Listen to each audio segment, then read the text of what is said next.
Kayono, Iya. aku, Aku melulu. aku pengen dongeng dong. Maksudnya? Aku kepengen jadi Kayono yang bisa mendongeng. Oh, mudah. Syaratnya, Pertama, bisa ngomong. oh, kedua, Dia suka dengan dunia anak. ketiga, Ketiga, dia suka juga seperti Mbak Feni bilang adalah kita orangnya fun. maksudnya fun itu kipas angin. Bukan kipas angin, Van. Itu Kipas Maven, fun itu Hafiz. senang gitu loh. Oh gitu. Selanjutnya, Selanjutnya tanya Kak Iman. oh iya, Kaiman. Oke, Kak Yono, itu pernah ketukar nggak sih suaranya? Pernah. Ya. Oke, oh mungkin itulah saatnya dimana kita diberi pelatihan ya. Nanti aku mau tanya-tanya soal pelatihan, tapi aku mau nanya dulu sama Mbak Penny. Mbak Penny, ada waktu-waktu yang tepat nggak sih untuk kita mendongeng untuk anak? Oke, kalau stereotipnya dongeng adalah bedtime story. Jadi kalau mau tidur diberikan imajinasi dan dia akan tertidur dengan imajinasi itu. Tapi sekarang dengan kita urban family gitu, kadang-kadang ayahnya datang anaknya sudah tidur. Jadi kalau saya bilang storytelling mendongeng itu every time of the day. Kapanpun. Kapanpun, sambil sarapan, sambil ngobrol, sambil bisa mancing-mancing. Makan siang ibunya bekerja seperti mungkin kebanyakan, telepon, kemudian bisa bicara, kemudian Bahkan by phone, by handphone, ya Skype. Kenapa enggak ya? Misalnya Betul. ibunya di luar negeri gitu kan, anaknya di sini, terus kemudian pakai Skype, tidak terbatas waktu dan media ya. Jadi Yang dibutuhkan hanya niat. sama waktu yang bisa ada luang itu dimanfaatkan semaksimal mungkin gitu ya. Menurut Kak Iman sendiri, pembagian waktu itu seperti apa, Kak? Sebetulnya anak itu kita nomor satukan aja dulu. Kita kalau nerima telepon ya dari klien kita, dari orang-orang yang kita anggap prospek untuk bisnis kita. Begitu sinyal nggak ada, kita lari keluar. Maksain Kita banget. bicara habis terus sampai kita terbungkuk-bungkuk atau nunduk-nunduk meyakinkan. Selesai ditutup, tiba-tiba anak kita telepon mau ngabari. Bun, Umi, aku nilainya sudah deh, nanti mama lihat di rumah aja. Nanti mama lihat di rumah. Padahal investasi yang luar biasa dibanding tadi yang menjanjikan harga rupiah, ini yang lebih luar biasa, lebih mahal. Anak itu aset kita Iya. ya. Ada orang tua yang bilang, Kak Iman saya nggak punya waktu untuk mendongeng, bohong. Pagi punya waktu, itu juga untuk mandikan anak. Waktu mandikan, jangan sambil ngomel. Adik sih bangun terlambat. Tuh kan anaknya Tapi antara mandikan sambil bercerita sama mandikan sambil ngomel, durasinya kan tetap sama. Betul. Harus melintasi waktu sikat gigi, melintasi waktu keramas, melintasi. Tapi dengan itu kan kita bisa rubah. Anak mandi senang, sudah bangun kaget, mungkin tadi malam mimpi serem, bangun tiba-tiba lihat bunda serem. Bundanya tambah. Ini langsung pakai diguyur. pakai timun, ini pakai masker, sekarang zaman dulu. Iya. Oke, berarti kita sepakat bahwa waktu itu bisa kapanpun ya. Aku Iya. akan Betul. mulai melakukannya nanti begitu pulang. Woi, Nanti aku keren. mau coba mendongeng. Tapi kadang-kadang ya itulah, mungkin sang orang tua juga sudah capek sampai akhirnya bagaimana sih kita harus mengatur kalimat atau berimajinasi juga, karena mungkin dari diri orang tuanya sendiri ya. Tapi kalau menurut Mbak Penny itu gunanya untuk anak tentu luar biasa banyak ya manfaatnya. Untuk orang tuanya sendiri seperti apa sih dari sisi si pendongengnya? Oke, kalau saya bilang dongeng itu diadik. Diadik itu artinya anak dapat manfaat, orang tua jadi juga dapat manfaat. Satu, orang tua akan mendapatkan bonding time. Gitu. Bonding time itu kan sangat mahal kalau di urban family ya. Itu tidak terbeli. Kita mau berapa rupiah kan bonding time. Nah, salah satu medianya adalah dengan mendongeng. Gitu. Kedua adalah kita juga bisa memberikan ini me time tapi versi yang berbeda. Jadi kalau ibu-ibu me time tuh ke salon dan sebagainya. Kadang-kadang dengan mendongeng kita jadi lepas realita dengan aku banyak tumpukan kerjaan dan sebagainya. Oke, kita tanggalkan saja dulu itu, lalu kemudian fokus dengan apa yang kita sampaikan kepada anak. Jadi anak juga berimajinasi, orang tuanya juga harus berimajinasi. Jadi ini escape from reality dengan cara yang berbeda. Jadi aku bilang dongeng itu kita dapat benefitnya bareng-bareng. Betul seperti itu. Oke, nah Kak Yono, Iya. ada pelatihan khusus katanya ya untuk para pendongeng ini. Itu dibuka satu kelas khusus seperti itu atau bagaimana sih? Ya, banyak lah ya pelatihan ya, maksudnya kita beberapa kali juga mengadakan pelatihan, baik itu di markas kita di Jati Asih, ataupun kita yang mendatangi tempat di mana mereka mengadakan pelatihan. Jadi ada orang-orang yang request, orang tua yang request minta diajarin mendongeng. Banyak. Gitu ya. Sekarang orang-orang ibu-ibu PKK yang dekat dengan anak posyandu misalkan. Coba bayangkan, setiap anak naikin ayunan pasti nangis. nggak ada naik ayunan ketawa. Semua kalau lihat di TV atau di naik ayunan pasti nangis. Karena ini orang-orang yang ngurusinya enggak ya, karena dia hanya berhubungan dengan orang tua, anak dibiarin aja.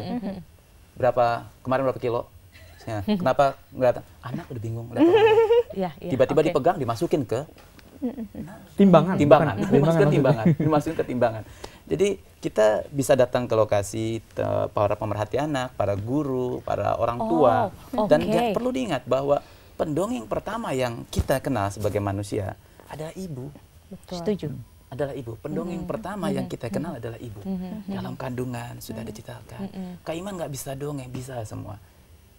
Nggak bisa. Kenapa bisa? Kalau kita pulang kerja nih dari luar kota misalkan, lalu kita kembali, rasanya ingin segera cepat ketemu sahabat kita di kantor menceritakan perjalanan kita. Kenapa tidak melakukan hal yang sama ya? terhadap anak? Gitu. Tinggal kemasannya dirubah. Ini untuk anak, ini untuk sahabat, ini untuk teman kantor, ini untuk pimpinan. Laporan itu kan cerita. Baik dalam tulisan atau presentasi itu cerita. Oke, berarti bukan hanya orang tua yang juga minta diajarin mendongeng, ataupun yang seharusnya juga bisa mendongeng, tapi mungkin beberapa profesi yang juga bersinggungan dengan anak-anak. Ya, betul. Dokter anak itu juga ya. Aku kenal beberapa dokter anak yang kaku sekali gitu. Maksudnya seharusnya mungkin tidak begitu, karena kan kesabaran dan lain sebagainya diperlukan, dan anak-anak itu tadi dia suka dengan hal-hal yang berbau lucu, fun dan lain sebagainya. Apalagi ada medianya boneka-boneka ya, mungkin anak-anak suka. Oke, nanti aku mau tanya-tanya lagi sama semua narasumber dan bintang tamu aku di sini. Jangan lupa kalau mau telepon interaktif boleh di 0215155111. Kita break dulu, tetap di Kinanti. Siapa nih Cepapau? Siapa ini namanya? Keledai kau biru. Oke, aku mau tanya tadi ke Mbak Penny. Mbak Penny, ada yang mau dijelasin soal play terapi? Ya, apa sih itu sebenarnya Mbak Penny? Jadinya menggunakan media bermain, karena bermain itu sangat dekat dengan anak, untuk menjadi media untuk menyembuhkan luka-luka psikologis gitu. Nah, salah satu bentuknya juga bisa dengan mendongeng menggunakan media lain selain manusia. Karena ada orang klien-klien tertentu yang mungkin mereka tidak nyaman berbicara dengan orang dewasa karena judging dan sebagainya. Tapi ketika menggunakan media lain di samping orang dewasa, puppet seperti ini, itu mereka terbuka, bisa ngomong banyak. Nah, dengan bicara banyak, nah itu salah satu form dari terapinya seperti itu. Jadi kalau saya bilang salah satu hidden agendanya kalau berurusan dengan anak-anak yang dengan paparan bencana, mungkin bisa menggunakan puppets ini juga sebagai media terapi. Oke. Nah, untuk menjelaskan karakter-karakter yang ada di dalam dongeng, bahwa ini karakternya jahat, bahwa ada putri salju, lalu juga ada ratu yang jahat memakan, yang memberi apel akhirnya beracun dan lain sebagainya. Gimana caranya bahwa setelah mendongeng, kan pasti anak banyak bertanya, kenapa ini begini, kenapa begitu? Apakah kita harus menjelaskan sejelas-jelasnya? Seperti tadi kita cerita bahwa kenyataan di dunia ini memang tidak selalu manis gitu ya. Bagaimana Mbak Penny? Iya, sebaiknya ketika banyak orang yang hanya mendongeng tapi tidak interaksi dua arah. Mendongeng, cerita disampaikan, tapi ketika anaknya mau nanya-nanya, udah sekarang waktunya tidur. Nah, itu dia justru nggak tuntas ya. Betul. Justru salah satu fungsi pentingnya mendongeng adalah ketika anak bertanya tentang dunianya. Nah, value di situ dimasukkan, interaksinya dimasukkan. Kembali pembangunan skema tentang dunia itu yang perlu dimasukkan. Berarti kita harus benar-benar sering melakukan pelatihan dengan kakak-kakak seperti ini, atau bisa mulai mengarang-arang cerita sendiri? Maksudnya kita kan nggak bisa langsung bercerita daripada salah gitu nggak sih Mbak? Takut malah kita salah ngomong, kita sendiri yang belibet ngejelasin ke anak-anak, ya nggak sih? Iya, tapi kembali value-nya setiap keluarga beda. Ada keluarga tertentu yang value-nya adalah makan nggak makan asal kumpul. Jadi apa yang terjadi kita kumpul aja. Nah, value dari nah beda-beda value keluarga cemara itu ya. Betul. Nah, betul, Kalau beda-beda value itu yang perlu kita di sini bisa kirim Twitter juga. Jadi yang mau tanya-tanya bisa lewat Twitter di @kinantijakTV. Sepertinya sudah ada Twitter masuk. Yuk kita baca. Boleh. Dari Miranti Kaesani. Ih, itu lucu bonekanya, kok bisa sih Kak pakai suara kayak gitu? Susah nggak sih? Gimana caranya, suka sakit tenggorokan nggak? Nanti kita harus menghadirkan dokter THT juga. Oke, gimana Kak Yono? Ya semuanya bisa karena biasa. Jadi maksudnya jangan berharap ada orang bilang, aku nggak bisa dongeng karena suara aku bisa cuma satu gitu kan.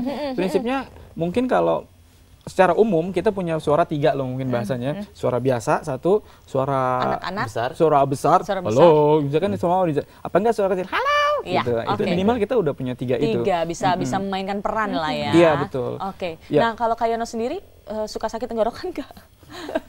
Awalnya iya sering mungkin ya, karena awalnya iya karena kan kita Memaksa tenggorokan. oh iya betul, apalagi kalau kita dongeng banyak anak yang parah tuh, misalnya kita dongeng banyak Nggak itu dibantu audio ya? tidak ada audionya itu. Oh, teriak-teriak. ya. Benar. Oh iya, oke, itu berarti harus punya pelatihan nafas dan lain Ya. sebagainya Iya, betul. ya.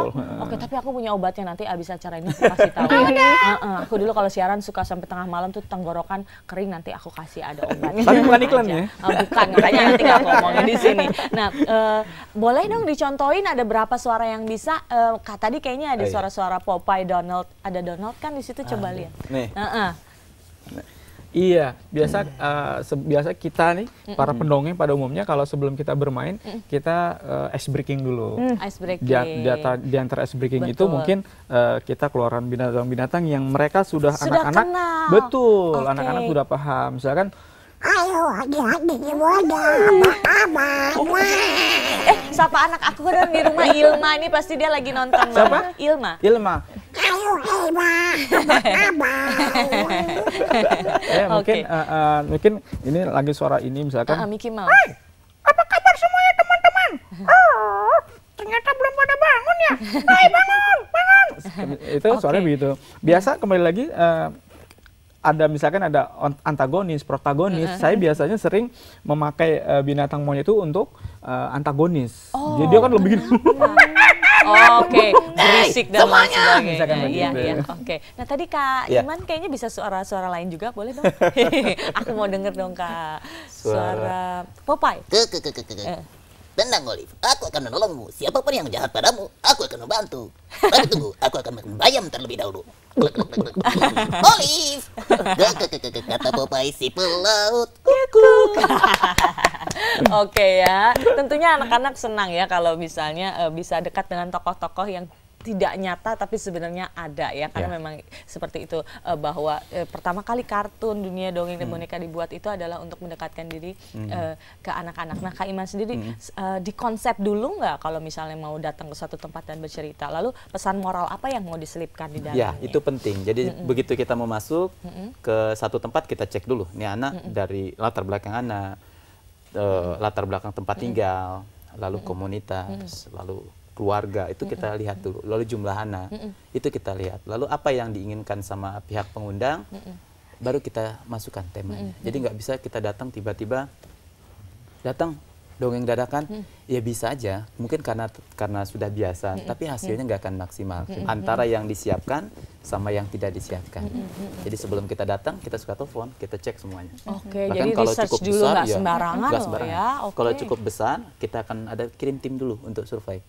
Untuk lihat, survei untuk dulu ya. survei. Karena kita pingin pertemuan kita yang saat ini, kita pingin diingat sama anak setiap saat. Berarti ya, sangat berarti untuk mereka. Iya, jangan sampai sia-sia. Oke, ini pekerjaan hati yang sangat luar biasa ya. Oke, aku pernah browsing. Jadi ada satu penelitian yang membuktikan bahwa di dongeng-dongeng yang banyak beredar di negara Inggris itu rata-rata adalah isinya memotivasi anak-anak untuk maju. Tapi berbeda dengan negara di Spanyol yang lebih ke meninak bobokan katanya. Itu sebenarnya perbedaan-perbedaan seperti itu apa sih Mbak Penny gitu, maksudnya apakah memang kultur setiap negara berbeda, lalu bagaimana dengan Indonesia yang juga banyak bencana gitu, harus seperti apa kira-kira bentuknya? Betul. Nah, memang dongeng adalah mentransferkan nilai. Nah, nilai apa yang dipegang oleh suatu lingkungan itu yang akan ditransfer. Oke, jadi mungkin kecenderungan. Betul. Nah, kalau di negara Eropa mungkin dongengnya lebih kepada conquer.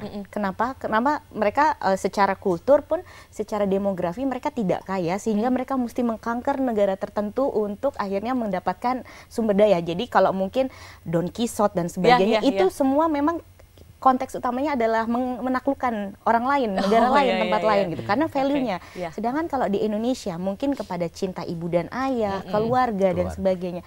Karena kembali Dan juga betul, kita kinship-nya itu. Jadi betul, dan juga perbedaan yang kadang kita lihat, perbedaan ekonomi yang cukup drastis juga ya, bahwa melihat ke atas dan ke bawah itu juga sangat penting untuk, apalagi kita sekolah, anak-anak yang sekolah di sekolah umum, sekolah negeri dan sebagainya, perbedaan itu kan sangat terlihat. Oke, baiklah. Kita masih punya ada beberapa segmen lagi, nanti kita ngobrol lagi, kita break dulu. Tetap di Kinanti, Kisah Ibu dan Buah Hati.